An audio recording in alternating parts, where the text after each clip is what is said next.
Heat up your frozen dinners, grab your TV tray, and settle in for another episode of the Plus Platoon, your podcast for all things Disney Plus, brought to you by Disney Plus fans. Watch along with us every week as we cover all the new, the old, the good, and the bad on Disney Plus. So put down that remote, don't touch that dial, and welcome your fabulous Plus Platoon host. Hey everyone, welcome to the Plus Platoon. We're a Disney Plus fan podcast that gives honest, spoiler-filled reviews of movies and shows on Disney Plus. We'll look at new releases, coming attractions, and we'll even go back into the vault to revisit some of the classic Disney that's on the platform. Make sure you're subscribed and you will never miss a moment. From Hurricane Central, I'm going to bring in my girl, Kate. Kate, how's the weather? Windy and rainy, but it hasn't hit quite yet. Probably tomorrow. So we're just, I don't know if it's hunkered down or bunkered down. I've heard both. Hunker. With a P? H, with an H. Oh, with an H, a hunker down. Okay. Yeah. I've heard both, so I didn't know. So yeah, we're doing good. Next, we have got Peter. Pete, good to see you this evening. Hey, everybody. The question I need answered tonight is, did we miss the scene in which Aunt Petunia locked little Cassian in the cupboard under the stairs? Because that just, I kind of missed that part. Which one was Aunt Petunia? Andor's which actor Cassian's was it? mom. Fiona. Marvo, I think. Oh, that was Aunt Petunia? That's Aunt Petunia. Yeah. She's lost weight. Well, she's a little older. A little older. Next, we've got Sam. Sam, good to see you this evening. Hello, everyone. It is hunker down in a bunker, Kate, just to be clear. You hunker down in a bunker. Yeah, so bunker is the place, hunker is what you do. But I'm with hunker in the bunker. But Pete, I am with you. It is Marva, and she will always be Aunt Petunia to me as well. So, but yeah, she thankfully isn't locking Cassian or Cassa in the cupboard under the stairs. That we don't know. We saw when she adopted him, but right. But is he going to have an adoptive brother or cousin named Dursley? Adopted. Yeah, Dursley. Yeah, kidnapped, not stolen from his planet. We're calling it adopted. Okay. Saved. She saved. And since we have our Star Wars, we've got our resident Star Wars geek, Gina. Gina. Hi. Hi, thanks for having me. Well, since this is Star Wars talk and not Harry Potter talk, I'm going to have to say that Marva does adopt him, but it looks like it's just them and the droid, but I'm still waiting for K2SO. So I'm waiting for that droid. He's coming. Yeah. Hey, by the way, what does one call a prequel to a prequel? Yeah, Pete. I mean Yeah, I was trying to come up with a joke for that, so instead I went down this rabbit hole of all the different things. It was amazing to sit and watch happen, by the way. This is actually an interquel because it's between a set of stories that are before and a set of stories that are after. So therefore that makes it an interquel. I thought it was a prequel to a prequel because I feel like this is a prequel to Rogue One, and Rogue One is a prequel to Star Wars. It is also a prequel to a prequel, but it's also a sequel to the to episodes 1, 2, and 3. Episodes 1, 2, and 3. So if it's between stories, that's what I looked up. Damn it, Star Wars! Why can't you make this easy for us? It's 5 years before the Battle of Yavin. Yeah, this is. But why couldn't they start numbering these things? Like we could have this could be like episode like 3A or something like that. But they did something that Star Wars has never done before. Gina just pointed it out. They stuck it right on the screen. They said 5BBY, which is 5 years before the Battle of Yavin, which is original Death Star, episode 4. So everything before Baby Yoda. No, they would have said before Grogu. Then it would have said. Let me have this moment, Sam. I love it. That's awesome. While Kate is basking in this moment, Kate, what have we got going for the Disney Plus news this week? I will live on beyond Baby Yoda. Okay. Disney Plus news. We just have 2 things to talk about. First of all, ahead of Werewolf by Night's premiere next month, Disney Plus updated the listed genre of the Halloween special from comedy to horror, potentially paving the way for a more serious look at the comic. Disney's Dang, taking a that's- turn, people. Yeah, that's unfortunate because I was looking forward to it being kind of a comedy. But when we watched this premiere, when we watched it, we weren't sure, right? Right. And I'm Yeah. still not 100% sold either way. Okay. Yeah. Well, all right. Next up, and last but certainly not least, James Earl Jones has signed over the rights to his archived Darth Vader recordings, allowing for AI to create the famous voice going forward. We have already heard this in Obi-Wan, and it seems that it'll be going that way moving forward. And all base voice actors cried collectively. This is the way. This is the way, you guys. Unfortunately, But yeah. Or they- those but who James- just but have a Ja- bass voice and aren't voice actors. Yeah. Well, Fair. James Earl Jones's voice though is iconic as Darth Vader, and he's quite old now, and his voice doesn't sound exactly the same as when doesn't. he originally Rogue One. voiced the character. So they, as I understand, they actually used his voice, but they remixed it or mastered it or whatever they call it, audio engineered it,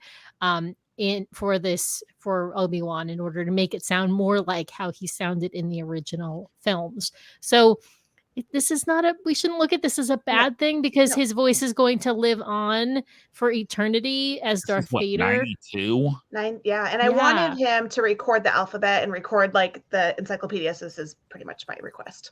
Yeah.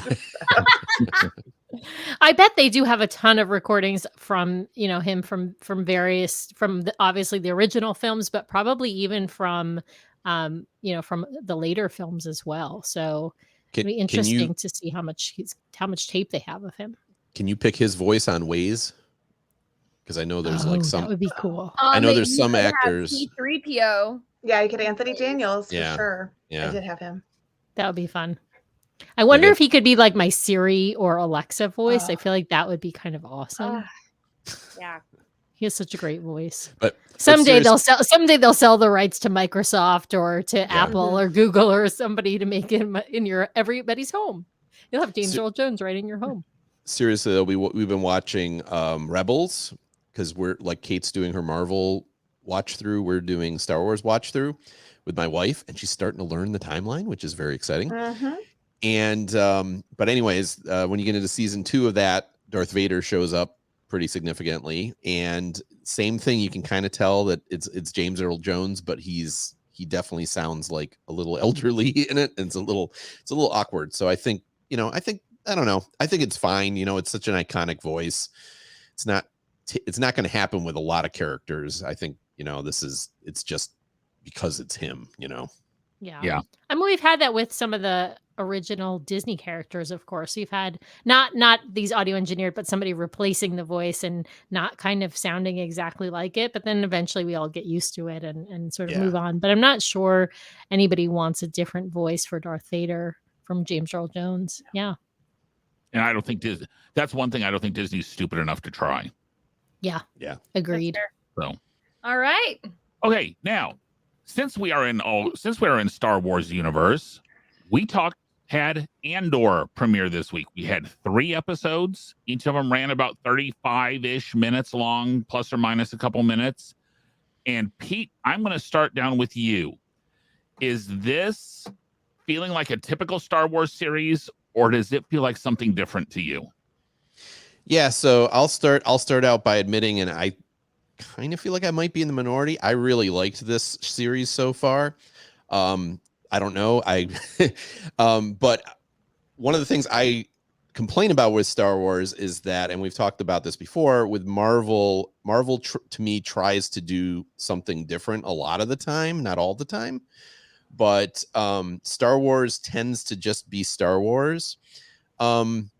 I thought this felt a little bit different in that they really tampered down a lot of the regulars, so to speak. I thought it was very interesting that they, the bad guys, so to speak, were like this corporation, as opposed to, they very easily could have had the bad guys be stormtroopers and had the same old stormtroopers that they have everywhere. And that in particularly, they kept away from, really, I mean, other than references to the Empire and things like that, they really kept away from the tropes of Star Wars. Not to say that it didn't feel like it was set in the Star Wars universe, but I thought it was a little more grounded in like a reality that Star Wars tends to be more fantasy. Of course, there was no lightsabers and no, space wizards, which tend to populate a lot of Star Wars. So yeah, I thought it felt a little different, and it felt a little more character driven than action driven, which again, Star Wars tends to be more action driven with a little bit of character development. What about you, Sam? Do you think this felt pretty typical, or did it feel a little different to you? To me, this felt like a good Star Wars movie, or the beginnings of a good Star Wars movie. This felt like a Rogue One. I'm going to say I think Rogue One is a fantastic movie. It felt like even kind of like A New Hope. I mean, we're getting character development, we're getting a plot, and we're getting action all rolled into one. In 3 episodes, we got a little bit of everything. And actually, we got a little bit of everything in almost every episode, although more action, obviously, in the 3rd episode of the 3. But yeah, I really liked this. I thought this was a great opening. I like the character Cassian Andor. I like Diego Luna playing Cassian. He is a handsome looking man, I will say that. And he's a great actor. He's playing this role, I think, pretty well, considering we don't know him we know him a little bit from Rogue One, but we don't know his background and his story. And so we're getting his origin story is what I feel like. I also would say, I think that this is, I see a little bits of Boba Fett in this, but done better. And what I mean by that is, in Boba Fett, we had all of these flashbacks, but we had no idea what timeline we were on, because we didn't really know where we were. We didn't know when we were. We didn't know. We kept jumping back and forth time frames, and it was kind of confusing. I mean, I figured it out by like sort of episode 2, perhaps, but the first episode is super confusing to me. This one feels very clear delineations of when we're seeing Cassian as a young boy on his home planet, on Kenari, I think it's called. And then we're seeing him obviously on, I can't remember the name of this planet, but basically as an adult, right? So there's a clear delineation. I can tell when we're flashing back, and I can tell when we're in present day very easily. And I could tell it was him, even though it's obviously a different actor playing the younger version of him. And we're getting the background about his sister, even though we had absolutely no dialogue on Kenari that we could understand. So Agreed. they were speaking in Kenari. There were no subtitles. So we had no idea what the dialogue was, but we could make out most of what was going on from just from the context. And I thought that was really well done, much better done than was done in Boba Fett. So yes, it's typical, in the sense that it's got a lot of what we saw in Rogue One in character development, plot, and action, and in, frankly, the original Star Wars movies, I should say, 4, 5, and 6, which are obviously the best of the bunch, as I don't think anybody will debate. And then we're seeing some similarities, but probably it done better than Boba Fett. I'm not sure it's different than Mandalorian, but Mandalorian standing alone is a very different kind of story, I think. So yeah, that's my impressions. Derek, what do you think? Is this typical, or is this something new and different?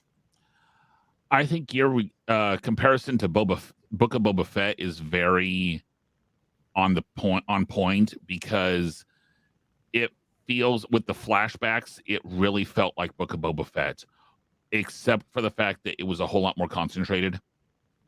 It's like someone took the Book of Boba Fett and actually focused it on the part of the plot that matters. Mm-hmm.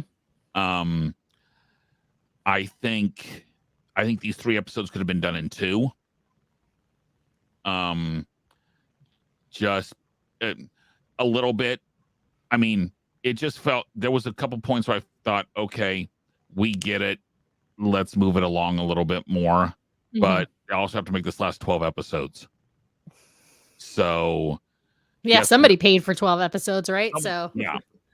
So yeah, I'll come around after we're talking a little while about part of it that didn't work for me, but yeah. I mean, yes, it did feel like a typical Star Wars series because it was all the modern stuff, the stuff where it was actually was all that browns and grays and muted dirty colors, which is how you knew it was a flashback. It was actually stuff that was green. So that's a good point. That's actually a really good point. They used visual. Visually, it felt like a very, very typical Star Wars series. So it's a really good point, Derek. So, Kate. Okay. So I'm bummed, and I'm not bummed at this show. I actually really enjoyed the show. And I said this a little bit before the show. I am bummed that it is so hard for me to get into Star Wars because I want to just be immersed in Star Wars. I want to love Star Wars as much as all of you do, and as much as all my friends here at World do. I want to be, I almost said a Trekkie. Almost. Like, I want to be a Jedi. I want to just love it. And it is so hard for me to buy into it. I feel like even these storylines could be so good. And I feel like for some reason it would still have a hard time keeping my attention. And so I watched all 3 episodes today because I wanted to make sure I was super like right there. I didn't have any questions. And while I will say I liked this more than some of the stuff that we watched because it is very character driven, which I like more than lightsaber battles. I still just struggle. Everyone loves a good lightsaber battle, though, Kate. Come on. Every once in a while. You don't want it like the entire show like we had with Obi-Wan, but like a good lightsaber battle, at the end of a movie where somebody loses an arm is, really, really good. Sam made a very, very good point that I wanted to say and then forgot that I wanted to say, and then she reminded me that I wanted to say it. The part when they are in a flashback and they're only speaking in, is it Kanali? Kanari. The writing of that and the directing of that was so good because while you didn't know what they were saying, you knew what they were saying. I got caught up though. I think I was thinking too hard because I was like, okay, wait, which one of these girls is the woman that he's following? Yeah, and it's none of them. And it's none of them, but I didn't know that. So then I'm like, oh, well, is it the older one that he's following? Wait, she just got shot and she'd be a lot older than him. And I think that distracted me from what was actually happening, was me trying to figure out who and what. I appreciated a lot. But see, I feel like I missed something here. The main bad guy with the brown hair, who kind of looks like Ramses from Game of Thrones. But a thinner version of Ramses. Yeah. He kind of like commander from guy. Game of Thrones. I couldn't figure him out. Because in sometimes I was like, oh, I feel like he's regretting this decision, but then he's like, no, get them, go and get them, they're bad people. He doesn't have an accent like that, but you can imagine. It would have been better if he had. It would have been funny if he did. I feel like there was a lot of like subliminal stuff going on that I was trying to catch, but that like I was the kid out in the outfield trying to catch the ball that then like just went way over my head. So yeah. I don't think there you was missed anything there. You didn't miss anything. It's simple. I think he's just trying to like prove himself and outmaneuver his boss, who he sees as sort of lazy and not proactive. So I don't think he missed anything. I think we don't have a lot of depth to him yet. He's just kind of the evil doer right now. And I'm not sure he's going to be around more, but we'll find out. Yeah, I want to let Gina talk though. Yeah, go ahead, Gina. So this is funny because I don't hate the show at all. I don't hate it. It does not feel like Star Wars to me at all, though. The galaxy feels like it, but I equated this more to Battlestar Galactica. Those Battlestar, when you're on the planet I love and Battlestar. it had that Battlestar feels for me. They're on the planet and there's the bad, but we don't know what is his deal. Then we have this other guy who's jealous of the girlfriend, like this jealousy story. I'm like, this is Battlestar Galactica and Stargate. I totally didn't feel like I was part of the Star Wars universe. I felt more like I was part of Battlestar or Stargate or those other space stories. Dramas, yeah. It's very because interesting. Battlestar, I feel like, is like a space drama. Yeah, and more this than had anything. that vibe for me with the jealous boyfriend, and then we had the guy trying to get the job, and we have just a totally different story until Stellan Skarsgård. Once he showed up, then I'm like, okay, now we're getting towards my storyline with what's going on with the big bad and the mining. I'm like, oh, what is the mine? Is that Kyber? Like, that's when I started getting into the Star Wars vibe, and then looking at, okay, where are we going with our story? What are we going to learn about the galaxy? So, right, and like leaving it, the but planet, right? I feel like yeah. that part, them leaving the planet that they were on, meaning Andor, and I forget what Stellan's character's name is. I don't know his name yet. Yeah. So anyway, so that's where I'm at. Anyway, Pete, what were you going to say? I just wanted to say, like, there wasn't a lot of to me, there was really like two levels to this, which is one, it's kind of giving us an origin story of this character, Cassian Andor, who is kind of let's call him a street rat, right? From since we're talking Disney here, right? It's got a Han Solo vibe. Yeah. He's basically a criminal. But he's like a small-time criminal on this planet. He's just trying to stay alive, but he's not super ambitious or anything like that. He's just and he's maybe trying to find his sister, but we only really get one scene of that. Trying to make a buck, but then there's this bigger story that is going to come into play as well, of oppression, that we see that people don't really like Cassian all that much, but like they support him because of the oppressive, the empire that is like oppressing everybody. And so we sort of see at the end, like everybody kind of comes together. Yeah, they don't really rise up or anything particularly, but they at least like help each other out. They signal each other, they do things like that. And so we're starting to see the buildup of the Rebel Alliance. And to me, it's one of the things that I thought was cool about Rogue One, and I think is going to be cool about this story, is we're going to see where we went from this just oppressive regime that was just keeping everybody down to these people coming around to having hope that the future can be better. And so I thought they did a very good job of that part of the story, and that's what I really liked.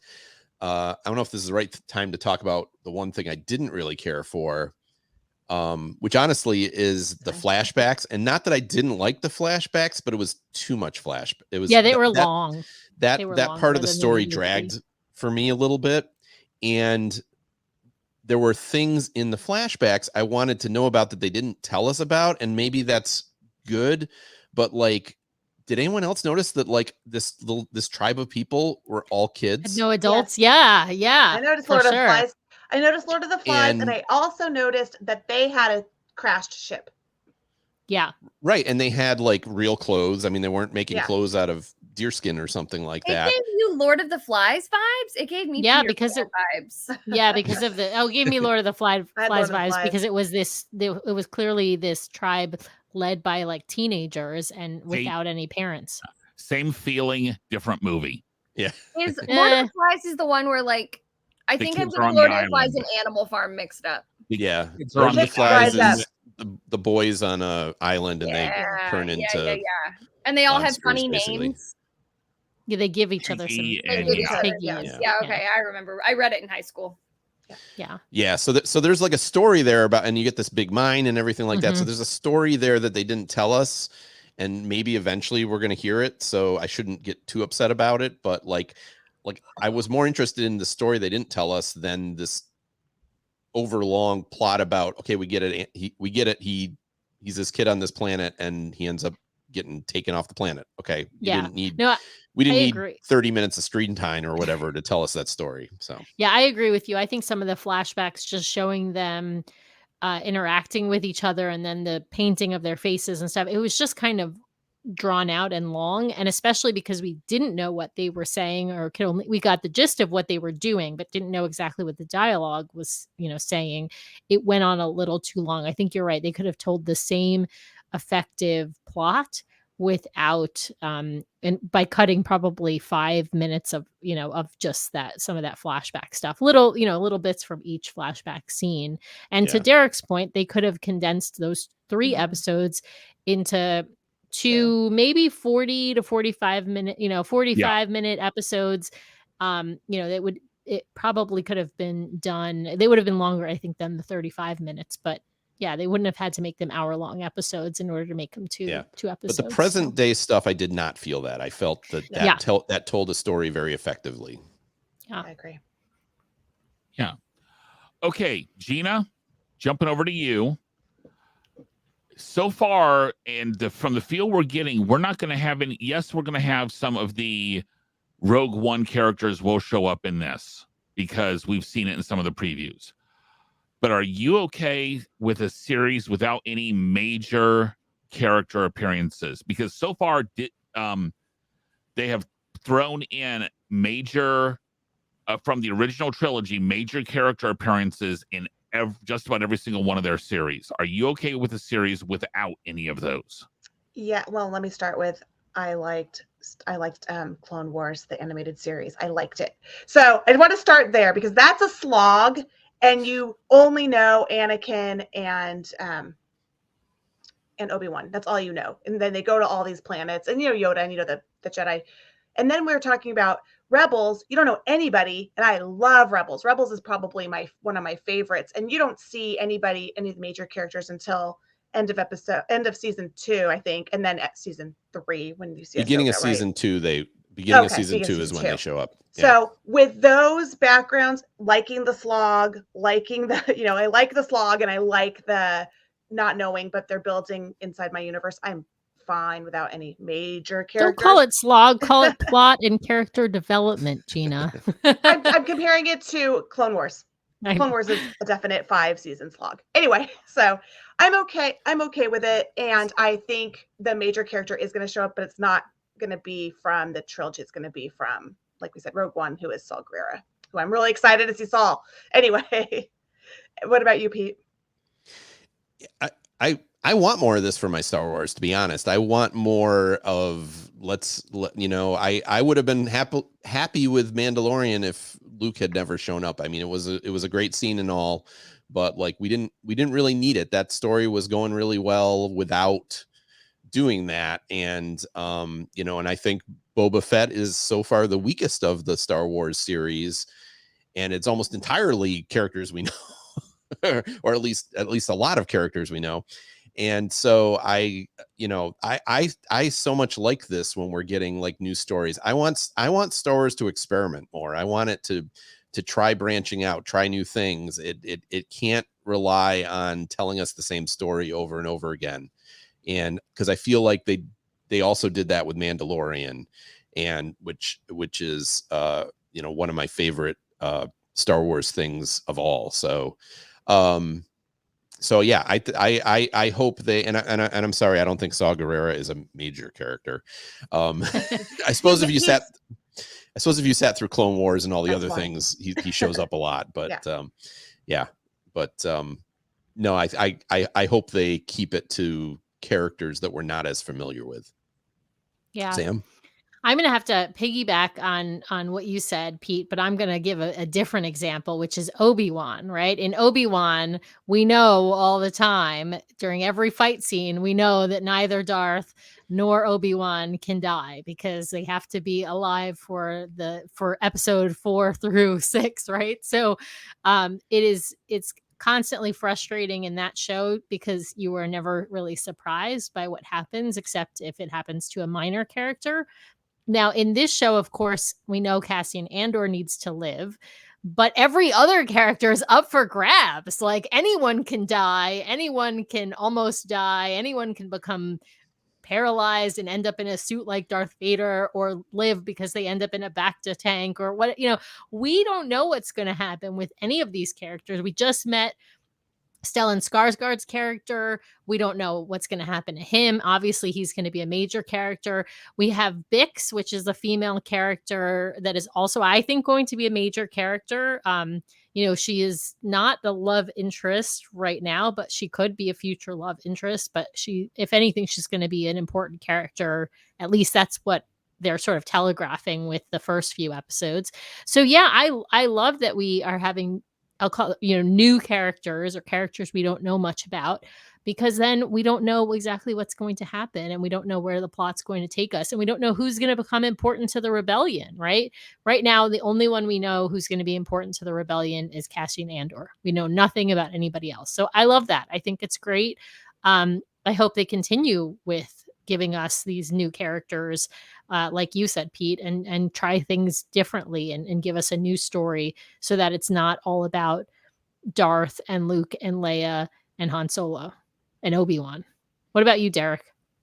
Look, I think they're going to bring in some of the fairly major rebellion characters relatively soon. It's going to happen, and I think it needs to happen in order to truly make a connection to the original trilogy and to Rogue One. Because in Rogue One, all the major players of the rebellion are fairly known by most of the people who are in the rebellion. So I think they're going to have to bring in these major characters in order for the story to make sense. I think they're going to have to bring in these major characters to pull in some of the outside people who don't really care about Cassian Andor. They're going to have to pull in somebody to get people to pay attention to this. But I think it's going to have to happen for the plot development, just because you're going to have to pull in these major leaders of the rebellion. Otherwise, why is he really going to care about the rebellion and be willing to sacrifice himself for this if they don't show some of these major characters, some of the major generals and such from New Hope and Rogue One and such? I think it's got to happen in order for this story to truly connect over to Rogue One. Kate?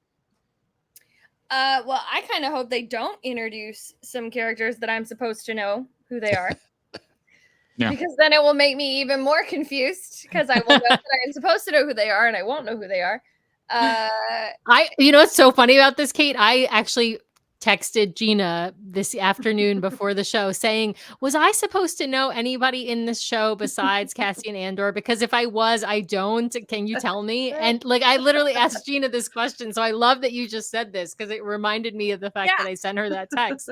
And the answer is no. And I'm with you, because I don't think, even though I loved Rogue One, I'm not sure I'm going to remember the generals or the specific characters other than the major ones. So I hope that they don't. I also think it's funny how we went from watching She-Hulk, that was like every single episode is a new cameo of somebody you know and that you love, but like this, it's like, oh, and I feel bad because I'm the one who thought Andor was a planet before we started watching this. Like, I didn't realize it was a person. And so I had to literally keep telling myself, I think this guy is Andor. I'm pretty sure this guy's Andor, because nobody calls him Andor at first. They only call him Cass. Yes. And so I was like, I'm pretty sure this is Andor.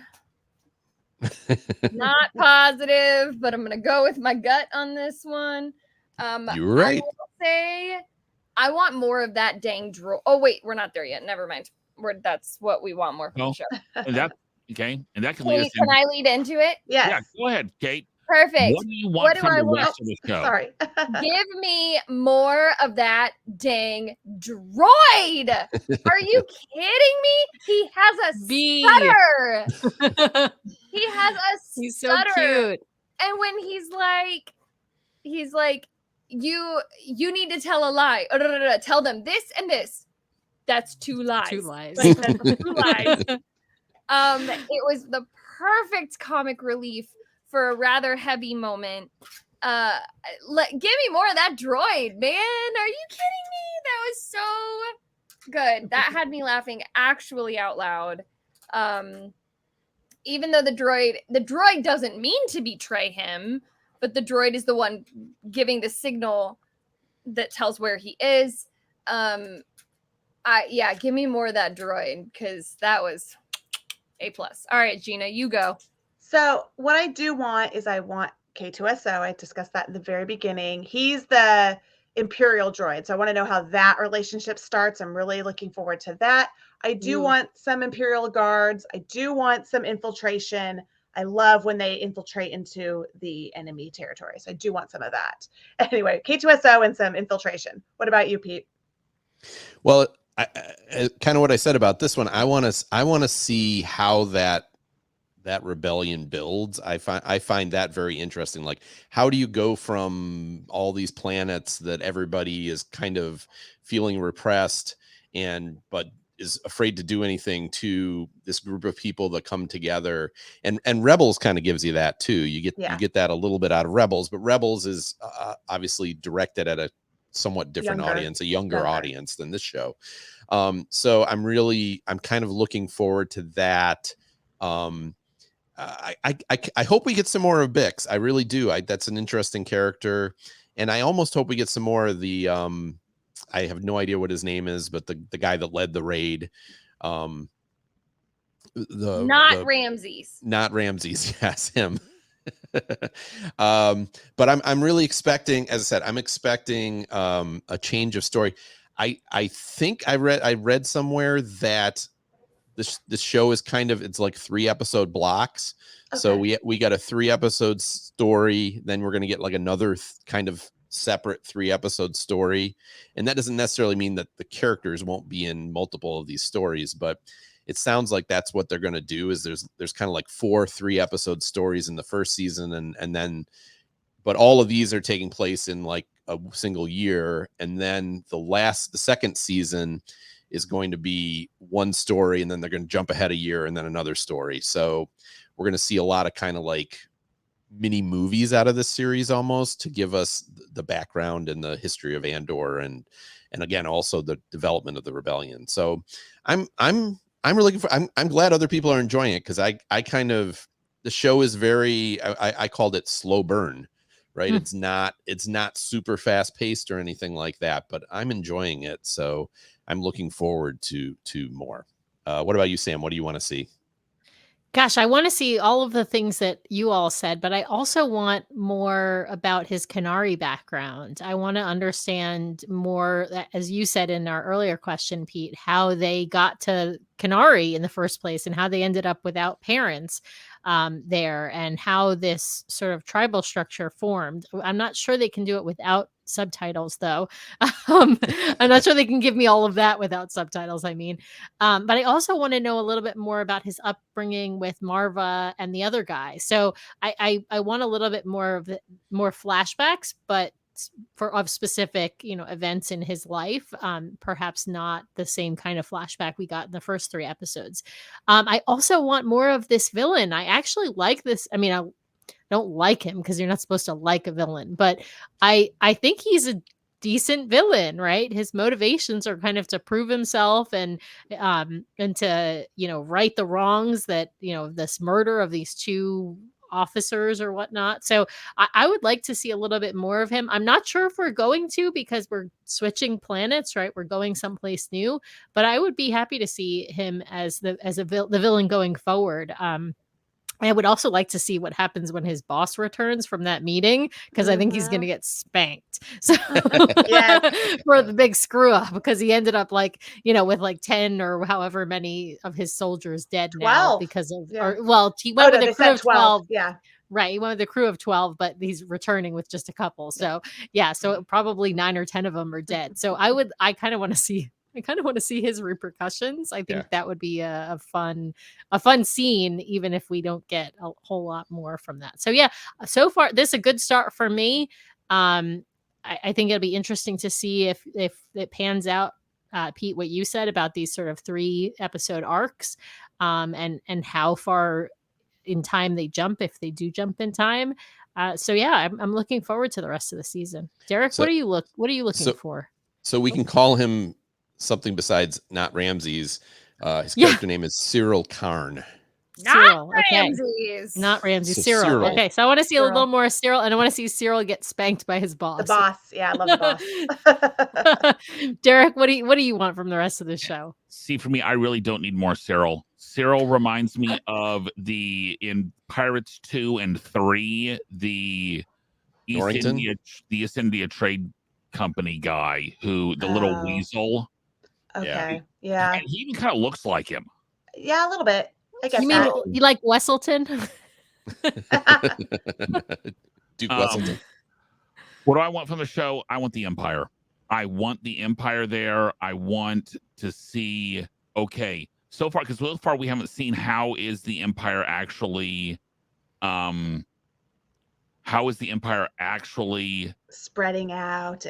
and Yeah. pressing Yeah. the people who are on all these planets, because we've seen in the trailers a Imperial starship show up on his home planet. It was nowhere in this, so that Yeah. tells me we're going to keep going to flashbacks, and he's going to end up going back to that planet at some point. But I want the Empire. I also want to see, guys, you have to remember at this point the Imperial Senate is still a thing, Right.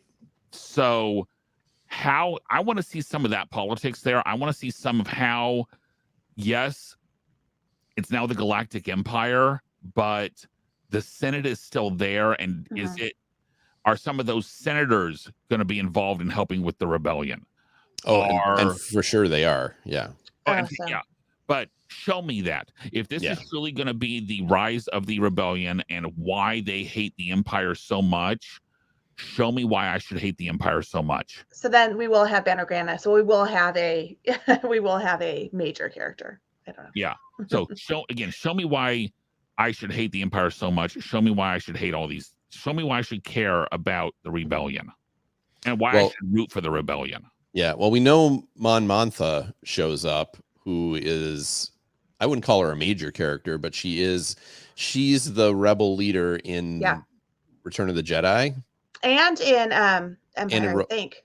Does she show up in Empire? Rogue One. She's in Rogue One as well. She's in Empire too. Yeah. This actress plays her in Rogue One, but anyways, she's a former senator that becomes one of the rebel leaders. But I wouldn't, as I said, I wouldn't necessarily call her a major Star Wars character. But and see, I would call her major enough to meet the major character appearances, because she is one of the leaders of the rebellion in the original trilogy. She is. Well, then we know, because they've said that she's almost like a co-lead of the series. So I think once we get to the next set of episodes, and now I think they're coming out one at a time, right? But I think she's gonna come in the next round of episodes, probably even the next episode, and going to be pretty important to the story. So I think you're going to get what you want, though, Derek. On the I will say, the other thing is, I want more Stellan Skarsgård. I want more of him. I think he is phenomenal. Love him. Just about everything he's ever done. Everything he touches turns to gold. Yep. I agree. I also and he's actually good playing a bad guy too. I want to know where the sister is. Yeah. I want to know where the sister is. So but that's it for me. Fair. That could be definitely one of the side plots. Mm-hmm. Well, we will definitely keep an eye on this series. We will probably have a mid-season report-ish somewhere in about 4 or 5 weeks, and then we will definitely make sure we hit this at the end. But next week, lock up your children, unlock your liquor cabinet, because we are going to Hocus Pocus 2. I was telling my wife earlier that if you made a drinking game out of every time they played a reference to Hocus Pocus 1, you would be dead by the end of this movie. So, be dead by the end of the trailer. Yes. That's true. So we are watching Hocus Pocus 2. For better or worse, we are watching Hocus Pocus 2. What should the drinking game be? I put a spell on you every time. I put a spell on you every time. Dance party every time. Every time someone says amok. Yeah. Amok might be, but again, it's just there's going to be, okay, guys. It's going to be great. Raise your hand if you're actually looking forward to watching this movie. Sorry. Okay, Kate, and Pete's a little okay. And there goes Kate. When we watched the original Hocus Pocus, I gave it a 2.5 begrudgingly. Kate and Pete both gave it a 3.5. I only gave it a 3.5. Because it's not that good. Not that good. Good. So join us next week. And I absented myself on that one. Join us next week as we do watch Hocus Pocus 2, the return of, and I almost said Ethel Merman, the return of Bette Midler.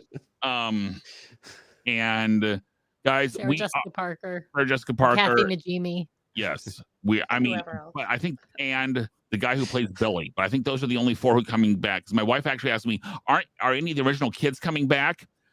No, they're not. They certainly didn't put them in the trailer if they are. No Thora. Yeah. Thora's too cool for school now. So, guys, we are going to have a couple spots in, especially early November, where we're going to need some suggestions to watch. Please email us at plusplatoon@gmail.com with some suggestions, because we want to, and we use your suggestion, may have you on the show to help us talk about it. We are at Facebook, at YouTube, Plus Platoon, Twitter, Instagram, everything. Guys, shows are out every Thursday on YouTube and all major podcasting platforms. Please like, subscribe, give us those 5-star reviews so that we can get Plus Platoon out to more people. Thank you, everyone. Especially thank you, Gina, for coming on for Star Wars. And we will see everyone next week. Bye, guys. bye. May the force be with you. Howdy, howdy. Thanks for watching this week's episode of the Plus Platoon. Be sure to subscribe to the Plus Platoon podcast to keep getting great content each week.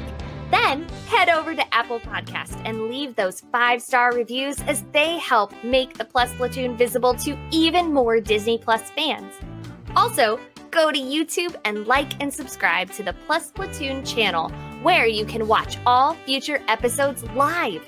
If you have a question for the Plus Platoon, please send us an email to plusplatoon@gmail.com or connect with us on Facebook, Twitter, or Instagram @plusplatoon. The Plus Platoon is a Disney Plus fan podcast and is not affiliated with the Walt Disney Company or the Disney Plus streaming service.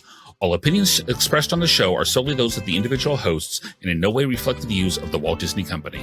Thanks for watching, and be sure to stay tuned for next week's episode, because the Plus Platoon is to be continued.